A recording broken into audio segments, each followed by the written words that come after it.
New market সংলগ্ন ঢাকা বিশ্ববিদ্যালয়ের শাহনেওয়াজ হলের সামনে আজ একজনকে গুলি করা হয়েছে এবং সেই গুলির ঘটনায় তিনি নিহত হয়েছেন। সেই ব্যক্তির পরিচয় পেয়েছে ঢাকা মেট্রোপলিটন পুলিশ এবং আমরা এই মুহূর্তে সেই স্থানেই অবস্থান করছি এবং এখানকার উৎসুক জনতা এবং পুলিশ যে কাজ করছে সেটি আপনাদের সামনে তুলে ধরার চেষ্টা করছি। ঠিক আমার পিছনের যে জায়গাটি সেখানেই কিন্তু এই ব্যক্তি হেঁটে যাচ্ছিলেন এবং এখানেই কিন্তু দুটো মোটর যান এখানে এসে তাকে একটি মোটর বাইকে দুজন আসেন এবং দুজন এসে কিন্তু তাকে গুলি করে এবং পুলিশ তার পরবর্তীতে এসে কিন্তু সেই ব্যক্তির পরিচয় শনাক্ত করার চেষ্টা করেন। পরবর্তীতে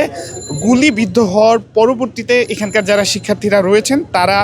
ওই ব্যক্তিকে ঢাকা মেডিকেল কলেজ হাসপাতালে নিয়ে যান, তবে সেখানে যাওয়ার পর তিনি মৃত্যুবরণ করেন এবং আমরা যতদূর জেনেছি শিক্ষার্থীদের সাথে কথা বলে যেই ব্যক্তিকে গুলি করা হয়েছে তার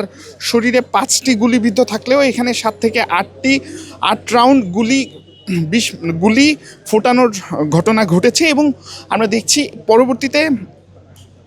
পুলিশের যেই ক্রাইম সিন ইউনিট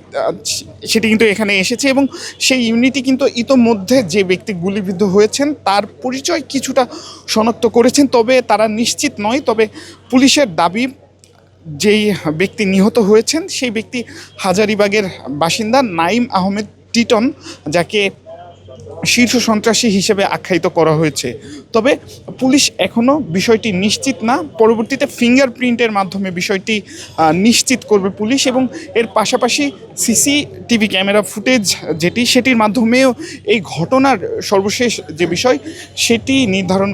সেটি তুলে ধরার চেষ্টা করছে এবং শাহনেওয়াজ হলের সামনে থেকে এই বিষয়গুলো আপনাদেরকে জানাচ্ছিলাম। বাংলা নিউজ থেকে আমি হাজবারাত ছিলাম আপনাদের সাথে।